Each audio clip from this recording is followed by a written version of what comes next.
কেমন আছেন সবাই?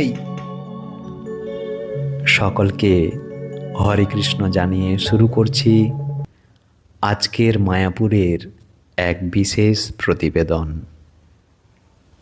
আজ ৩রা জানুয়ারি, শনিবার, পূর্ণিমা তিথি। মায়াপুরের আকাশ বাতাস যেন এক দিব্য গন্ধে আমোদিত। আজ আমাদের প্রাণপ্রিয় শ্রী শ্রী রাধা মাধবের পরম আনন্দময় পুষ্প অভিষেক উৎসব। তাই আজ রাধা মাধবকে সম্পূর্ণ ফুলের তৈরি পোশাক। কিন্তু কেন এমন করা হয়, কারণটি অনেকেরই জানা নেই। আজকের দিনে রামচন্দ্র ভগবানকে রাজ্য অভিষেক করা হয়েছিল। সেই দিনটিকে স্মরণ করার জন্য প্রত্যেক বিষ্ণু বিগ্রহকে পুষ্প দিয়ে অভিষেক করা হয়। এখন প্রশ্ন, এই দিনটিতেই কেন তা করা হয়েছিল? বা পৌষ মাসের পূর্ণিমা তিথিতে এমন কী বিশেষত্ব রয়েছে যা অন্য পূর্ণিমা তিথিতে নেই? বিশেষত্বটি পূর্ণিমা তিথির জন্য নয়, বিশেষত্বটি হল এই পূর্ণিমা তিথিতে পুষ্যা নক্ষত্রের প্রবেশ।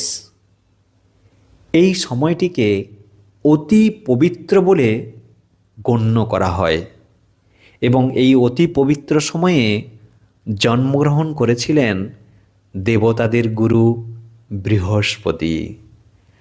তাই দেবলোকে এই দিনটি অতি গুরুত্ব সহকারে পালিত হয় এবং এই দিনটিতে যে কোনো শুভ কার্য শুরু করার রীতি দেবলোকে বহুভাবে প্রচলিত।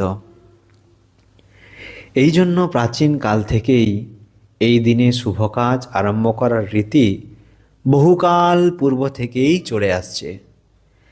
রাজা দশরথ রামচন্দ্র ভগবানকে রাজ্য অভিষেক করার জন্য আজকের দিনটি স্থির করেছিলেন, কিন্তু তা সম্ভব হয়নি কইকেয়ীর কারণে।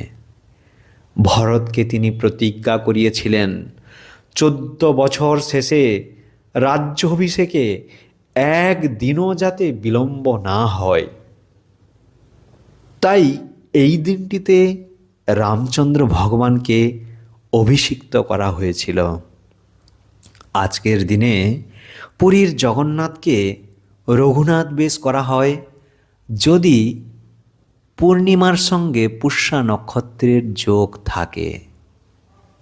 এই নক্ষত্রের যোগ অতি বিরল।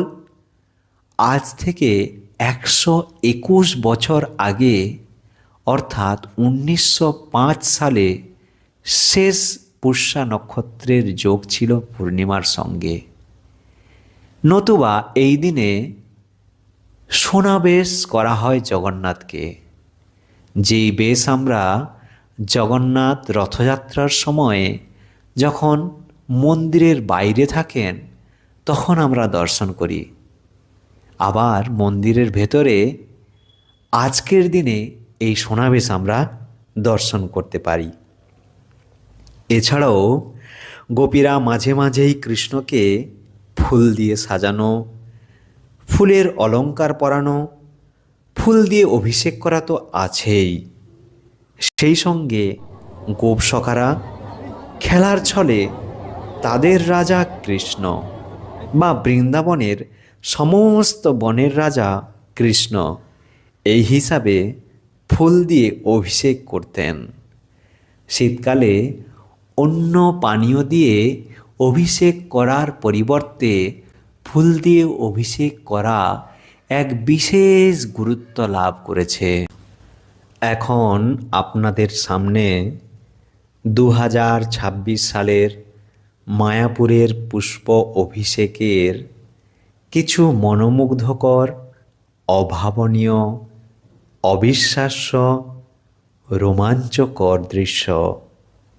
এই ভিডিওতে তুলে ধরার চেষ্টা করছি। কোটি কোটি রঙিন ফুলের পাপড়িতে আজ ঢাকা পড়ছেন যুগল কিশোর। কি অপরূপ দৃশ্য, তাই না? জানি না ভিডিওতে কতটুকু অনুভব করাতে পারছি, কিন্তু মন্দিরের প্রতিটি কোণা ভক্তদের ভিড়ে পরিপূর্ণ। সবার মুখে একটি নাম, জয় রাধা মাধব। কীর্তন নৃত্যে প্রতিটি মুহূর্ত প্রাণবন্ত হয়ে উঠেছে। পরিশেষে বলতে চাই, এবারের উৎসবে শ্রী শ্রী রাধা মাধবের সেই বিগ্রহে যখন ফুলের বৃষ্টি হচ্ছিল, তখন মন্দিরের পরিবেশ এক স্বর্গীয় রূপ ধারণ করেছিল।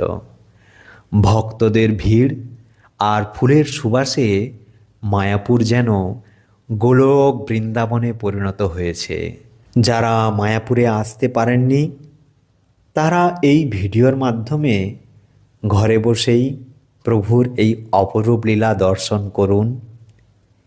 এই ভিডিওটি শেয়ার করে অন্য ভক্তদের এই দিব্য দর্শন করার সুযোগ করে দিন।